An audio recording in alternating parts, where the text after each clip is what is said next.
English మాట్లాడడానికి భయపడుతున్నారా? అయితే మీకోసమే ఈ స్పోకెన్ ఇంగ్లీష్ క్లాసెస్. వెంటనే కాల్ చేసి జాయిన్ అవ్వండి. Welcome to our channel. ఈరోజు మనతో పాటు రమ్మగారు ఉన్నారు. నమస్తే రమ్మగారు. నమస్తే జయ. రమ్మగారు, సాధారణంగా మనం ఏం చదువుకున్నామో అది చేస్తాం. అంటే మన చదువుకి రిలేటెడ్గా మనం చేసే ప్రొఫెషన్ ఆధారపడి ఉంటుంది. జాబ్ కానీ లేకుంటే వృత్తి కానీ. కానీ నవేడేస్ చూస్తుంటే అలా అయితే కనిపించట్లేదు. టు బీ ఫ్రాంక్ మాట్లాడాలంటే ఎంసీఏలు ఎంబీఏలు చేసిన పిల్లలు కూడా చిన్న చిన్న ఉద్యోగాలు లేక చిన్న చిన్న ఉద్యోగాలు చేస్తున్నారు. అంటే వాళ్ళకి సంబంధం లేని ఫీల్డ్లో సెటిల్ అయిపోతున్నారు అనమాట. అటు వెళ్తున్నారు, బాగుంటుంది, ఏం చేస్తారు ఉద్యోగాలు లేక. ఇదివరకు కూడా ఇట్లానే ఉండేదా రమ్మగారు? వంశపారంపర్య వృత్తులు ఉండేవి, వృత్తి ఉండేది, కుల వృత్తులు ఉండేవి, కుల వృత్తులు లేకపోతే వంశపారంపర్యంగా వచ్చిన వ్యాపారాలు లేకపోతే వ్యవసాయాలు చేసేవాళ్ళు. అవి కాకపోతే బతుకు తెరువు దేనికైనా ముఖ్యం ఏమిటి? 4 వేళ్ళు నోట్లోకి వెళ్ళాలి సజావుగా, అంతే. అట్టే ఇబ్బంది పడకుండా కదా. అంతే. ఇప్పుడు అందుకని చాలా మంది చూడండి, మాకు యాక్టర్లు, నేను డాక్టర్ అవుదాం అనుకున్నాను, యాక్టర్ అయ్యాను అలాంటివి చెప్తుంటారు. అవును. కొంతమంది డాక్టర్లు కూడా ఇంజనీర్ చేయాలనుకుంటారు, అవకాశం కుదిరి డాక్టర్లు అవుతారు, కానీ వాళ్ళకి అది పోదన్నమాట, దాని మీద ఇంట్రెస్ట్. ఇది రకరకాలు అవుతాయి. బ్రతుకు తెరువే ప్రధానమైన పాయింట్. నన్ను కూడా చార్టెడ్ అకౌంటెంట్ చేయాలనుకున్నారండి రమ్మగారు. అవునా? కానీ నేనేమో ఇలా యాంకర్ని అయిపోయాను, హోస్ట్ని అయిపోయాను. ఎలా అంటే జీవితం అన్ని ఏ పక్కకి ఎట్లా లాక్కెళ్ళిపోతుందో వెళ్ళేదాకా మనకు కూడా తెలియదు. అవును. నేను మామూలు స్కూల్ టీచర్ని, కాలేజీలో పనిచేశాను. జస్ట్ నేను టీచర్ని మాత్రమే అవ్వాలి. మరి ఇప్పుడు నేను అట్లా లేను, అది అలాగే అయిపోతాం. ఇప్పుడు అంటే ఇందులో బతుకు తెరువు అంటే నా బ్రతుకు తెరువు ఏం కాకపోవచ్చు, ఏదో అవకాశం వచ్చింది అన్నప్పుడు ఆ జర్నీ మనం సాగించేస్తాం. అదే జీవితం అన్ని ముందుకు తీసుకెళ్తూ Exactly. అనుకోకుండా రకరకాలుగా అయిపోతారు, ప్రొఫెషన్స్ మారిపోతారు. సాధారణ వ్యక్తులు కూడా ఒక్కొక్కసారి అసాధారణ వ్యక్తులుగా ప్రూవ్ అయిపోతూ ఉంటారు. బోల్డ్ కథలు ఉన్నాయి మన దగ్గర. అంటే ఇప్పుడు ప్రఖ్యాతులైన వాళ్ళు ఇది వరకు అతి చిన్నవి చెప్పుకోవడానికి కూడా వీలైనంత సామాన్య వృత్తుల్లో ఉండే వాళ్ళు అనడానికి మన దగ్గరే బోల్డ్ ప్రూఫ్లు ఇప్పుడు కూడా కనపడుతుంటాయి. అవునవును కదా. అతి ప్రఖ్యాతులు కూడా చిన్న చిన్న ఉద్యోగాలు, చిన్న చిన్న జీవితాలు, డౌన్ టు ఎర్త్ లైఫ్ ఉన్న వాళ్ళు కూడా ఉంటారు. అయితే ఒక కథ చెప్దాం. ఇది కథా సరిత్సాగరంలో కథ. చదవటానికి అయితే ఒక 10-15-20 పేజీలు ఉంది. సింపుల్గా మనం ఒక పావు గంటలో చెప్పేసుకోవచ్చు. ఒక వయసుల కుటుంబంలో పని వాళ్ళు ఉండేవాళ్ళు కొంతమంది. మామూలుగా పెద్ద మోతుబర్లు ఆస్తి ఉంటే ఒకళ్ళిద్దరు పని వాళ్ళు ఉంటారు. పాత రోజుల్లో ఏంటంటే చాలా పనులకి పని మనుషులు ఉండేవాళ్ళు. వాకిళ్ళు ఓడవడానికి, వెనకాల పనులు చేసి పెట్టడానికి, తోటమాలీలని, గుర్రాలు ఉంటే వాటి కోసం, గేదెలు ఉంటే వాటి కోసం, గొడ్లు ఎడ్లు అవి ఉంటే వాటిని బళ్ళు గిళ్ళు, ఎన్ని పనులు బోల్డెన్ రకాల పనులు. ఈ పనులన్నిటికీ మనుషులు ఉండేవాళ్ళు. అయితే ఒక పేద బ్రాహ్మడు, హరిశర్మ అతని పేరు, ఇక ఏ పని చేయలేక ఈ వైశ్య కుటుంబంలో ఒక చిన్న పనివాడిగా చేరాడు. అతను భార్య బ్రాహ్మడని అతనికి చిన్న పనులు ఏం చెప్పేవాళ్ళు కాదు, కానీ ఏవో అతను ఎడ్లకి వాటికి బళ్ళ దగ్గర అవి కట్టడము కొన్ని పనులు చేసేవాడు. భార్య కూడా ఇంట్లో ఏదో సహాయం చేసేది వాళ్ళకి. అయితే ఏమైందట, కొంతకాలానికి ఈ వ్యాపారస్తుడు ఇంట్లో ఓ పెళ్ళి వచ్చింది. పెళ్ళి వస్తే పెద్ద ఎత్తున విందులు జరిగినాయి అనమాట. పెళ్ళి ఇంకా పెళ్లి వాళ్ళు రావటాలు గోల్డెన్ ఉంటాయి కదా, ముందు తతంగాలు, పెళ్లి చూపులని, తర్వాత నిశ్చితార్థమని, అక్కడ చిన్న విందులు పెద్ద విందులు, వీళ్ళు వాళ్ళ ఇంటికి వెళ్ళటం, వాళ్ళు వీళ్ళ ఇంటికి వెళ్ళటం, ఈ హడావిడంతా జరుగుతోంది. అయితే ఏంటంటే వీళ్ళు ఏం చేశారు, ఈ హరిశర్మని వాళ్ళని భోజనానికి చెప్పలేదు. వీళ్ళు వాళ్ళ ఇంట్లో పనిచేసి పక్కన ఏదో పాకేసుకుని ఉంటున్నారు. అయితే అక్కడంతా భోజనాలు హడావిడిగా ఉంటే ఈ హరిశర్మ అన్నాడు, భార్యతో చెప్పాడు. ఆ భార్య పేరు లక్ష్మి. ఏమిటి మనం భోజనాన్ని కూడా కొరగామా, ఇంట్లో పనిచేస్తున్నాం కదా, భోజనం చేయండి, మీరు కూడా వచ్చి అన్నం తినండి అని చెప్పచ్చు కదా. వీళ్ళు భోజనాన్ని కూడా పిలవలేదు. ఇలాంటి కటిక దుర్మార్గుల కలికాలం వచ్చేసిందని భార్య దగ్గర వాపోయాడు బాగా. భార్య అంటే కొంతమంది పని వాళ్ళకి విలువనివ్వరండి, కొంతమంది ఏంటంటే పని వాళ్ళని తమతో పాటే ఉంచుకుంటారు అన్ని చోట్ల. వీళ్ళ రకం పద్ధతి కాదు, ఎప్పటికీ దరిద్రం తీరుతుందో మనకి అని ఆవిడ కూడా దుఃఖించింది. ఇద్దరు చెరో పక్కన తలపట్టు కూర్చున్నారు. ఈయనకు ఒక మంచి ఐడియా వచ్చింది. ఏమే నాకు ఒక చాలా మంచి ఆలోచన వచ్చింది, నేను చెప్పినట్టు చెయ్యి అన్నాడు.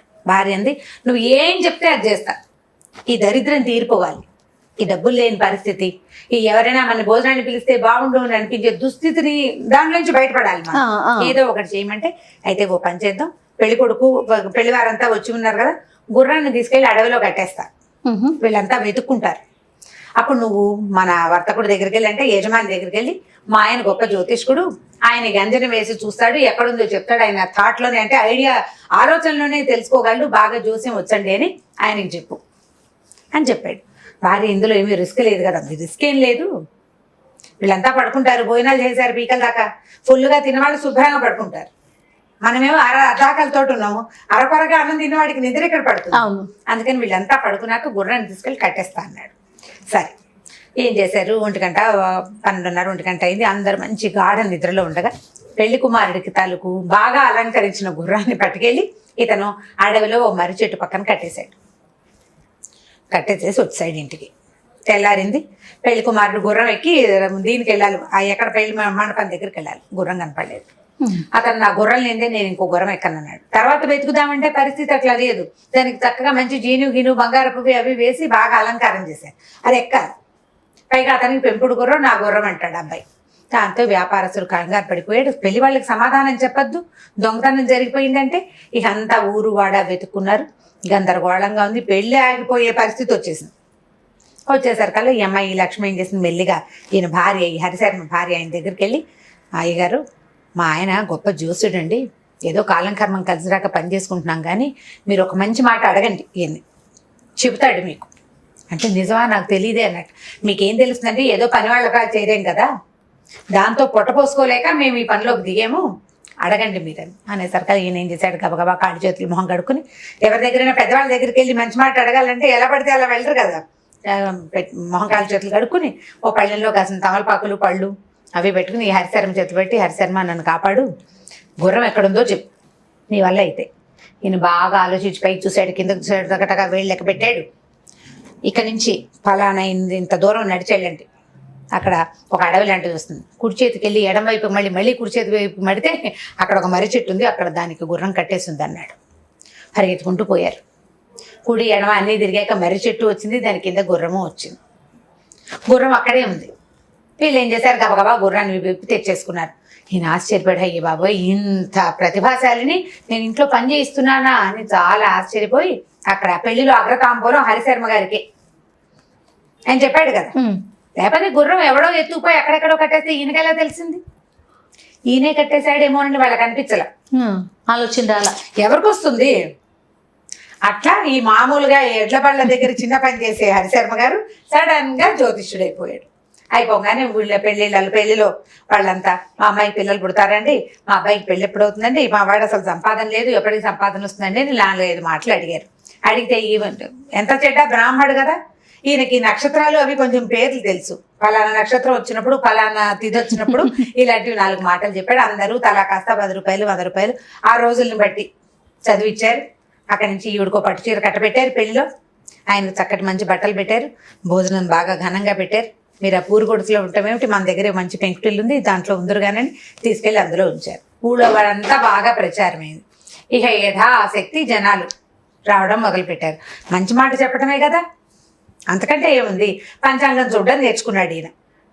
మన అవసరాన్ని బట్టి, అంతే కదా, మన అవసరాన్ని బట్టి.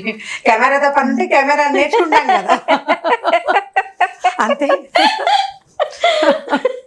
ప్రెజెన్స్ మనకి రాదు, నేర్చుకున్నాం కదా, అంతే. అట్లా మొత్తానికి పంచాంగం అవి ఇవి దగ్గర పెట్టుకుని కాస్త మంచి మాట ఆడడం నేర్చుకున్నాడు. సరే ఒకసారి ఈ వ్యాపారస్తుడు రాజుగారింటికి ఏదో ఫంక్షన్లో రాజుగారిని చూడబోయి ఏదో మాటల మధ్యలో ఏం చెప్పంటే, మా అమ్మాయి పెళ్ళి ఆగిపోవాల్సింది ప్రభు, సరిగ్గా మా ఇంట్లో ఉన్న హరిశర్మ గారు నన్ను జోస్యం చెప్పి ఉద్ధరించాడంటే, ఏమిటో ఆ జోస్యం కనుక్కుందా చూద్దామన్నాడు ఆయన. చూద్దామంటే ఇప్పుడు ఈయన బాగా జ్యోతిష్యం చెప్తాంటే మనకు అవసరం లేకపోయినా చేయి చూపించుకుంటాం మనం, సహజం అది, చాలా అసలు న్యాచురల్ గా జరిగిపోతుంది. నాకు పామిస్ట్రీ తెలుసు అనగానే 10 చేతులు వచ్చేస్తాయి ముందుకి, మా చేయి చూడండి, ప్రశ్నలు వస్తాయి, సహజంగా జరిగేది. రాజుగారు ఏమిటో నాకు కూడా పరిచయం చేయి, ఎవరో చూస్తాను నేను ఎప్పుడు వీళ్ళ ఇలాంటి పెద్దవాళ్ళతోటి కలవలేదన్నాడు. వీళ్ళకి ఏదో ఆస్థానంలో ఓ జ్యోతిష్కుడున్నాడు, ఓ పురోహితుడు ఉన్నాడు, కొత్త జ్యోతిష్కుడి మీద ఎప్పుడూ ఇంట్రెస్ట్ ఉంటుంది. సరే ఆ జ్యోతిష్యుడిని పట్టుకొచ్చారు, కాసేపు ఏదో మాట్లాడుకున్నారు. అప్పుడప్పుడు రాజుగారి దగ్గర కూడా కొంచెం వస్తూ పోయే ఉండేటప్పుడు ఆయన బండి పంపిస్తే వెళ్ళి కాస్త ముహూర్తం పెట్టే పరిస్థితికి వచ్చింది. సడన్ గా రాజుగారింట్లో దొంగతనం జరిగేసరికల్లా ఇంకేముంది, మన హరిశర్మ గారు ఉన్నారు కదా, ఎక్కడ దొంగతనం జరిగినా ఆయనకి తెలిసిపోతుందని ఆయన పట్టుకొచ్చి మీరు రాణిగారి దొంగతనం నగలన్నీ దొంగతనం అయినాయండి చెప్పమన్నారు. అనగానే అంటే జంతువు దొంగతనం కాబట్టి వెంటనే చెప్పేశానండి, ఇవి వస్తువులు కొంతమంది కలిసి పట్టుకెళ్ళారు. వెంటనే రాదండి అన్నాడు, తప్పించుకోవడానికే. అదే అదే. అయితే ఏమన్నారు, మీరు ఇంటికి వెళ్ళొద్దండి, ఇక్కడే ఉండండి, మీ భార్యను కూడా ఇక్కడికే పిలిపిస్తామని అతని భార్యని పిల్లల్ని చక్కగా రాజస్థానానికి పిలిపించి అంతఃపురంలో పక్కన 2 రూములు ఇచ్చి ఇక్కడ ఉండండి అన్నారు. భార్య భర్త ఇద్దరు గదిలో కూర్చున్నారు. ఆయనకి భయంగా ఉంది. ఇప్పుడు అక్కడ ఏదో గుర్రం మనమే కట్టేసామని చెప్పాం, ఏదో మీకు అబ్బాయి పుడతాడని చెప్తే పుట్టాడు, అయితే ఆడ లేకపోతే మొగ పుట్టాలి. కొన్ని చోట్ల ఫలించింది జోస్యం, కొన్ని చోట్ల ఫలించకపోతే మనమే నక్షత్రం తప్పు చెప్పామని వాళ్ళే సర్దుకుంటున్నారు. ఇప్పుడు ఇది పీకల మీద కత్తి, ఇక్కడ తప్పించుకోలేము, అవకాశం లేదు. ఏం చేయాలి? ఈయన బాగా మదన పడ్డాడు, నెత్తి కొట్టుకుంటున్నాడు, ఏం చేయాలో తెలియక. ఇంతలో ఏమైందట, ఈ రాణిగారి దొంగతనం కాదు, ఇంట్లో దొంగతనం అంటే బయట నుంచి ఎవరు రారు. అంతఃపురాల్లో దొంగతనానికి చాలా కట్లు దాటాలి, లోపల వాళ్ళే ఉంటారు సాధారణంగా, ఇంటి దొంగలే. రాణిగారి చెలికత్త తాలూకు ఫ్రెండో అలాంటి వాళ్ళు అంటే బాగా ఆను తెలిసిన వాళ్ళు. ఈ రాణిగారి చెలికత్తలో ఒక దాని పేరు జిహ్వ. ఈ జిహ్వ అంటే సంస్కృతంలో జిహ్వ అనే పదానికి నాలుక అని అర్థం. జిహ్వల పేరు అదే పేర్లు పెట్టుకుంటారు కదా. ఈ జిహ్వ దాని అన్నయ్యతో కలిసి దొంగతనం చేసింది రాణిగారి నగలు. ఓకే.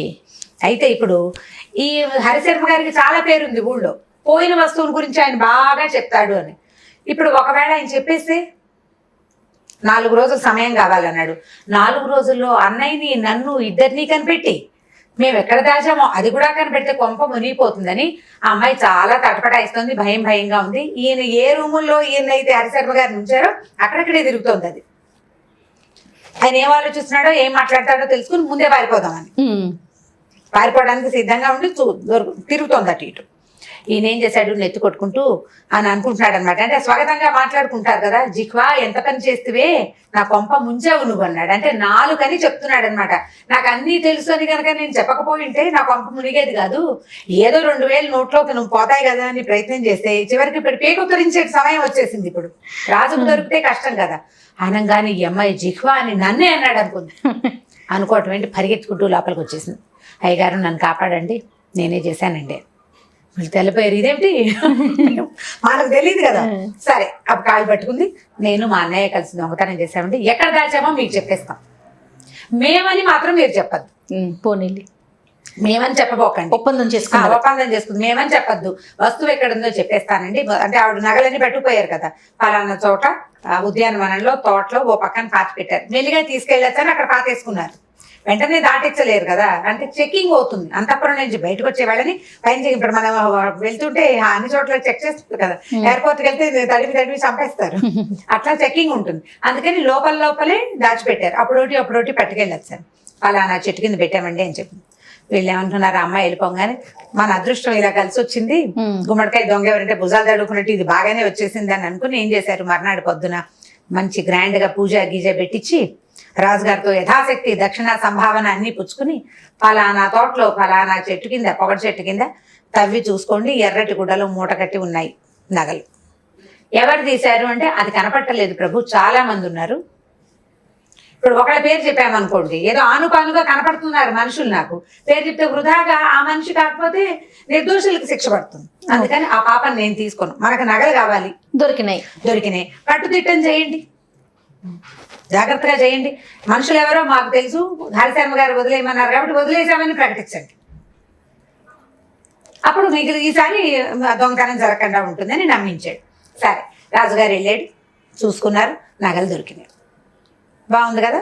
మర్నాడు పెద్ద సభ చేసి రాజుగారు ఈయనకి 4 గ్రామాలు ఈనాముగా ఇవ్వడానికి సంకల్పించేసరికల్లా ఆ ఊళ్ళో ఉన్న మంత్రి గారికి, అంటే రాజుగారి తాలూకు మంత్రికి ఎవరికైనా ఇవ్వడం అంటే పెద్దగా ఇష్టం ఉండదు.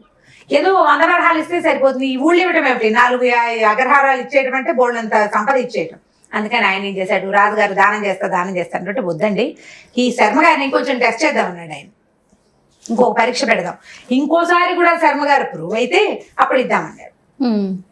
ఇప్పుడు ఏం చేయాలి, సరే మళ్ళీ ఆగిన తర్వాత ఏం చేశారు, శర్మ గారు ఇప్పుడే కాదండి, ఇంకొకటి ఏదైనా ఒక పరీక్షకి మీరు ఎదుర్కొంటే అప్పుడు మీకు 4 గ్రామాలు ఇవ్వాలని నా ఉద్దేశం, మా ప్రజలంతా కూడా అదే కోరుకుంటున్నారని శర్మ గారిని ఒప్పించారు. భయంగానే ఉంది ఈయనకి లోపల. అయితే ఏమనుకున్నాడంటే కాలం కలిసి వచ్చే రోజు, మొదట గుర్రాన్ని నేను కట్టేసినా నగల సంగతి నాకు తెలియదు, దానంతటదే వచ్చింది కదా, ఇది కూడా అలాగే వస్తుందని దేవుడా అని దేవుడికి దండం పెట్టుకుంటున్నాడు లోపల. సరే ఏం చేశారు, 2వ రోజు పొద్దున మళ్ళీ సభ అయింది, మంత్రి గారు ఒక కుండ చేత్తో పుచ్చుకొచ్చాడు. అంత కుండ కూజ లాంటిది, మనం మంచినీళ్ళు పోసుకుంటాం ఎండాకాలం, అలాంటిది. ఆ కుండ చేతిలో పోసుకొచ్చి కుండలో ఏముందో చెప్పమన్నాడు. అలా ఎలా చెప్తారు ఎవరైనాను? జ్యోతిష్యం వస్తే మాత్రం నీ చేతిలో ఉన్న కుండలో ఏముందో నాకు ఎట్లా తెలుస్తుంది? దివ్య దృష్టి ఉండాలి, మామూలు వాళ్ళకి తెలీదు. ఇతను నిర్ఘాంతపోయాడు. ఏదో ఆ వస్తువు పోయింది ఎక్కడుందో చెప్పు, ఈ అమ్మాయికి పిల్లలు పుడతారా ఇలాంటివి అడుగుతారని ఊహించాడు, కానీ ఇదేదో ఒక కుండ పుచ్చుకొచ్చి ఇలా అడుగుతాడని అనుకోలేదన్నమాట. ఆయన నిర్ఘాంతపోయాడు, ఆలోచిస్తున్నాడు, చదువుకుంటున్నాడు. ఆపదాపకారం చదువుతారు, ఇంకేం చదువుతారు అలాంటి టైంలో. చదువుతూ వాళ్ళ నా చిన్నప్పుడు సంగతి గుర్తొచ్చింది అనమాట ఆయనకి. చిన్నప్పుట ఇట్లాగే అన్ని తెలివి తక్కువ పనులు చేస్తే వాళ్ళ నాన్న నెత్తి మీద మొట్టేబట్ట, కప్ప వేషాలు వేస్తున్నావు నువ్వు, కప్పలాగా ఎప్పుడు ఎగురుతూ ఏదో పిచ్చిబాగుడు వాగుతావని తిట్టేవాడు అతన్ని. చిన్నప్పుడు కూడా ఆయన ఇలాగే ఏదో మాట్లాడేవాడు, వాళ్ళ నాన్న ఒప్పుకునేవాడు కాదు. క్రమంగా జీవితం మారిపోయింది. ఇప్పుడు కొత్తగా ఒక అవకాశం వచ్చింది. ఇది ఇలా ఆలోచిస్తూ ఆలోచిస్తూ కప్ప ఎంత పని చేస్తేవే అన్నాడు. అనగానే మంత్రి గారి చేతిలో నుంచి కుండ వదిలేసాడు కంగారు పడి. ఆ కుండ పగిలి అందులో నుంచి ఒక కప్ప పిల్ల బయటకు వచ్చింది. అది టైం కలిసి వచ్చింది. కప్ప ఎగరంగానే సభలో అందరూ ఆశ్చర్యపోయారు. ఏంటి ఈయనకి ఎలా తెలిసిపోయింది కుండలో కప్ప ఉందని? చప్పట్లు కొట్టారు జనాలందరూ. జయహో హరిశర్మ అన్నారు. ఈయనకి అర్థం కాలేదు ఏం జరుగుతుందో. ఒక 2 నిమిషాల తర్వాత అర్థమైంది ఆయనకి. మా నాన్ననే కప్ప పేరు నాకు ఇవాళ కలిసి వచ్చింది. అంతే అంతే. ఇప్పుడు ఈయన శాశ్వతంగా జ్యోతిష్యుడుగా ఫిక్స్ అయిపోయాడు. అంతే కదా. అక్కడి నుంచి రాజుగారు ఏం చేశారు, 4 గ్రామాలు అనుకున్నాం, 4 గ్రామాలు కాదు, మీకు అర్ధరాజ్యం ఇచ్చేస్తాను. ఓహో, మీరు మాతో పాటే ఈ రాజ్యంలోనే ఉంటూ ఇక మీకు పరీక్షలు లేవు, మిమ్మల్ని ఎవరు ఏమీ అడగరు, హాయిగా సంతోషంగా మాతో పాటు మా ఊళ్ళో నుంచి మా ఊరికి పోలంత ఎనలేని కీర్తి తీసుకురావాలని ఆయన తనతో పాటు సింహాసనం మీద కూడా కూర్చోబెట్టుకున్నాడు. ఎక్కడి నుంచి స్టార్ట్ అయింది జీవితం? ఎట్ల బండి పక్క నుంచి రాజుగారి పక్కకు చేరాడు అనమాట. ఈయన ఇలా మారిపోతుంది. కాలం ఎంత పనైనా చేస్తుంది. మనం ఇప్పుడు చాలా మంది ఇవాళ ఏదో ఉద్యోగం చేస్తాం, మన భవిష్యత్తు సరిగ్గా లేదని దిగులు పడుతూ ఉంటారు. దిగులు పడి చేస్తున్న పనిని కూడా సరిగ్గా చేయలేకపోతారు. అవునండి, చాలా మందికి ఆ సమస్య ఉంటుంది. డిప్రెసివ్గా అయిపోతారు. ఎప్పుడు కాలాన్ని నమ్మాలి మనం. ఇవాళ ఉన్న రోజు రేపు ఇలా ఖచ్చితంగా ఉండదు. కొన్ని రోజులు అలాగే ఉన్నట్టు ఉంటుంది, మొనాటనస్గా ఉంటుంది, రోజు ఒకే పని చేస్తున్నట్టుగా కనపడుతుంది. సడన్ గా ఒక ట్విస్ట్ అవుతుంది. అది మన వల్లే రావక్కర్లేదు, ఎవరో ఇంకొక వ్యక్తి కూడా కారణం కావచ్చు. ఏదో పరిస్థితులు, జీవితం ఒక్కసారి అప్సైడ్ డౌన్ అయిపోతుంది, కిందది పైకి పైకి కిందకి అయిపోతుంది కదా. దానికోసం వేచి ఉండాలి. మొదటిది పాజిటివ్గా వెళ్ళాలి. చేస్తున్న పనిని సరిగ్గా చేస్తూ ఉంటే ఆటోమేటిక్గా సెట్ అవుతుంది. ఇప్పుడు ఈయనకు ఒక అవకాశం వచ్చింది, దాన్ని అట్లా అట్లా అట్లా అట్లా అట్లా అల్లుకుంటూ వెళ్ళాడు. మంచి అవకాశం దొరికింది, ఇంకా లైఫ్ సెటిల్ అయిపోయింది. ఇప్పుడు ఈయన చేసింది సరైన పనా చెడ్డ పనా అనే ఆలోచన చేయక్కర్లేదు. మనకు కావాల్సింది ఏమిటి? అల్టిమేట్ గా జీవితం సెటిల్ అవటం. అంతే కదా. ఇందులో పెద్ద దుర్మార్గం చెడ్డ పని ఏం లేదు కదా. కాబట్టి జీవితం మీద ఆశతోటి ముందుకెళ్తూ ఉండాలి. కాలం కూడా కలిసి రావాలి. వస్తుంది, ఇవాళ రాకపోతే రేపు రాకెక్కడికి పోతుంది, చచ్చినట్టు వస్తుంది. సో పాజిటివ్ గా థింక్ చేయాలి. కాదు జయ, 60 సంవత్సరాల తెలుగు సంవత్సరాలు ఉన్నాయి మనకి. 60 తెలుగు సంవత్సరాలు. ఇంగ్లీష్ లో సంవత్సరాలు అంకెలే కదా ఉంది, మన తెలుగు సంవత్సరాలకి పేర్లు ఉన్నాయి. 60 సంవత్సరాలు గడిచాక మళ్ళీ మొదటి సంవత్సరం మళ్ళీ వస్తుంది. అవునా? అంతే కదా. 12 నెలలకి 12 పేర్లు ఉన్నాయి. తర్వాత తిరిగి రాదా? అది ఖచ్చితంగా రావాల్సింది కదా. కాబట్టి ఖచ్చితంగా ఇవాళ దిగిన జీవితం రేపు ఎక్కవలసిందే. ఇవాళ బాగా పైనది రేపో మాపో దిగుతుంది గ్యారంటీగా. అయితే ఏంటంటే జారిపోయి పడిపోతారా లేకపోతే స్లోగా దిగుతారా అనేది వాళ్ళ మీద ఆధారపడి అంతే. రైట్. ఓకే రమ్మ గారు, నమస్తే. నమస్తే. ఈ వీడియో కనుక మీకు నచ్చినట్లయితే లైక్ చేయండి, షేర్ చేయండి. మరిన్ని వీడియోస్ కోసం మా ఛానల్ని సబ్స్క్రైబ్ చేసుకోండి.